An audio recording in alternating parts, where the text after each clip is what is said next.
Gifted children and their education. Gifted children are by definition children who give evidence by high performance capability in areas such as intellectual, creative, artistic, leadership capacity, or specific academic fields, and who require services or activities not ordinarily provided by the school in order to full develop such capabilities. Now, some important definitions of gifted children.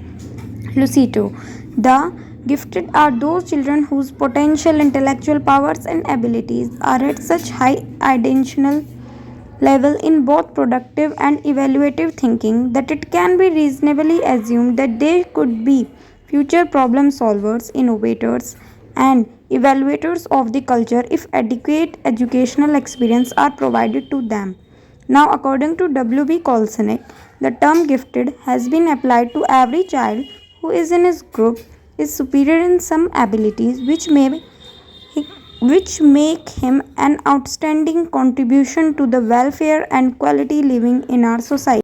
The characteristics of gifted children. The following chief characteristics of gifted children are intellectual abilities, physical characteristics, personality traits, and academic achievements. Now, first is intellectual abilities. The gifted children show superiority in different aspects. They possess better ability to organize, analyze, memorize, synthesis, and reason out things. They have extensive rapidity in learning and comprehension, and quick as well as clear in self expression. They are good in abstract thinking, insight, imagination power, original ideas, understanding, and comprehensive power. The gifted children show specific abilities in much art, science, vocabulary, social relations, general knowledge, and arithmetic. Now, second is physical characteristics. It has been presumed that the gifted children are good in their physique and growth. They are better in their weight, eyesight, and speech. They are not undersized but maintain good health. According to Hellingworth, Baldwin, and Turman, the gifted children are taller than the ordinary children. Third is personality traits. According to Turman, the gifted children are kind, honest, and altruistic.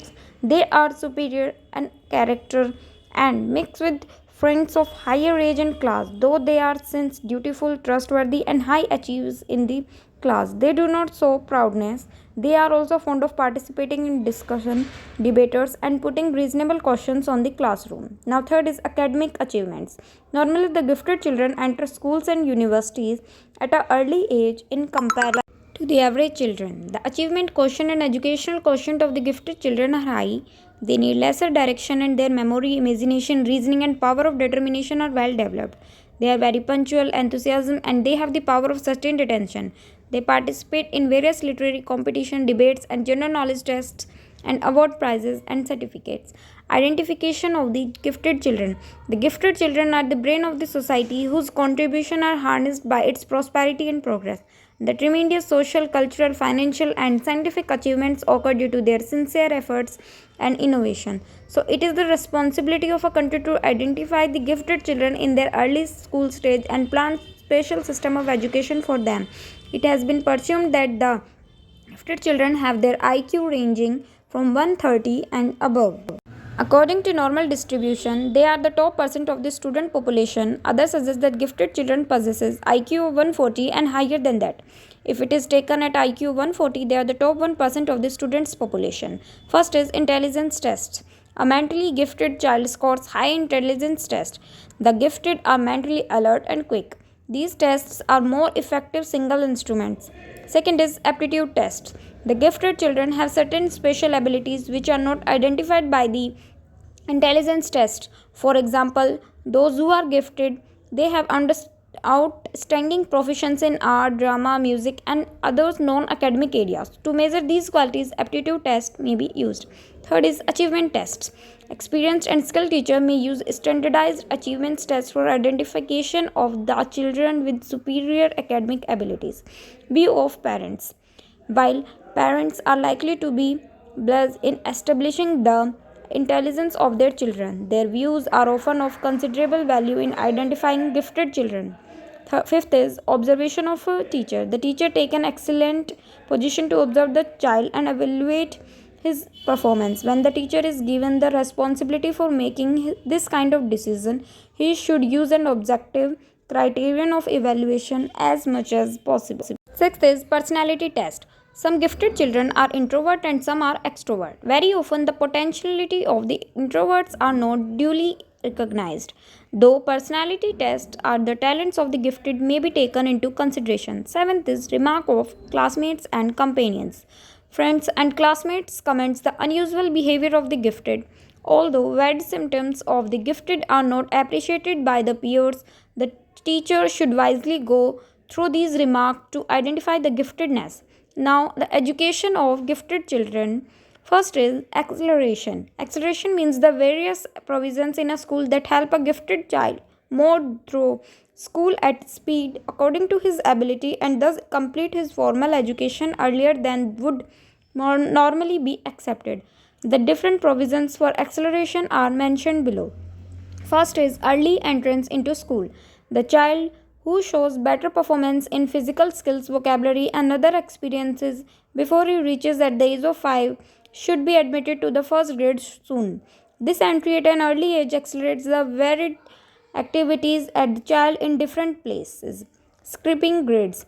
The gifted child shows academically superiority for which grade skipping or double promotions provision should be facilitated. Fourth is special course. According to Wilson, the gifted child does not feel content with the classroom textbooks. So, a special course may be permitted to a gifted child, for example, a 6 years high school program in 5 years, or to enable a younger child to skip a grade during regular school years.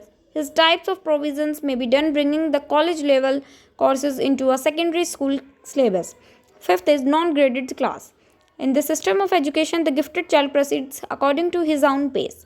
There should not be compartmentalization in grading system in the area of study. The gifted child may acquire the various kinds of knowledge according to his own mental ability in which he is interested. Now, other is segregation. Segregation means the gifted children should be divided into different groups on the basis of their abilities. It should be homogeneous grouping of children where much difference between their abilities should not be found. There are various types of segregation mentioned below. First is special classes. In special classes, the gifted children are segregated from the children of average and below average ability. The kind of intellectually superior children grouping might be done according to their abilities within a school or within a class. The gifted child in special classes remain more busy and lack in habits of carelessness. Now, second is special schools. There might be segregation for the gifted children to have their entry in the special schools on the basis of ability. The school should impart taking into view the selected teachers, the standard of education, competency of teachers, and physical resources of the schools are much higher than the normal schools situated for the average children. Third is provision for honors program. Provision of honors program might be given to the school students as it is provided in college spheres. This kind of honors program in school requires more talented teachers, extra rooms, more library faculties, and physical resources. But in honors program, the students should be added with these extra courses basing on the result of aptitude test. This type of education might not be possible in general schools, rather than the high standard schools can initiate this program with their abundant facilities. Fourth is special coaching. The modern society is going to be expanded in its various scientific and technological avenues. The superior child adopts certain techniques to face the challenges of the day. In segregation, another aspects may be viewed for special coaching which will prepare the child for different competitive examination in state and national level. The modern education system is carrying on various tests and competitions to test their abilities in the fields of games, sports, evolution, science, literature, mathematics, and other co-curricular activities. The schools also credits when the students are awarded, and it is be considered as the prestige of the school. Hence, special coaching should be provided to the students in the different curricular and co-curricular activities to make students in different curricular or co-curricular activities. To make their talent awaken, it requires the special efforts of the teachers. Third is enrichment. Enrichment program facilitates the gifted child to study a more sincerely and disciplined manner than the average child in the class. Goddard and Wilson also prefer enrichment to acceleration in the education of the gifted.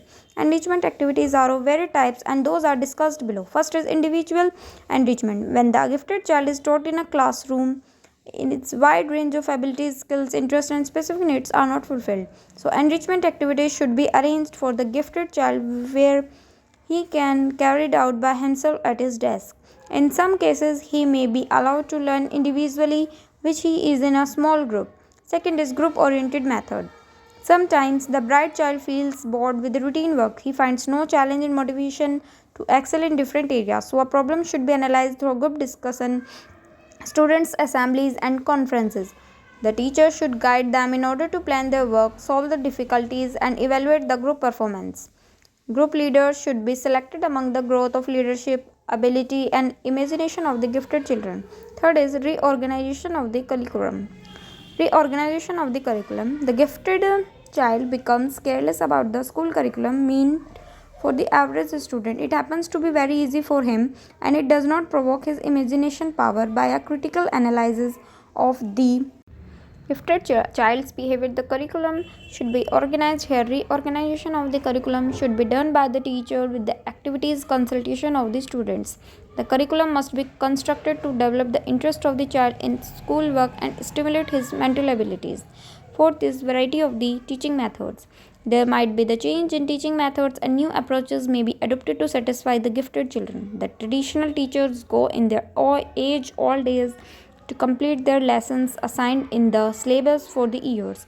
More skilled and knowledgeable teachers should be involved in the teaching affairs of the gifted children where both sides can work properly.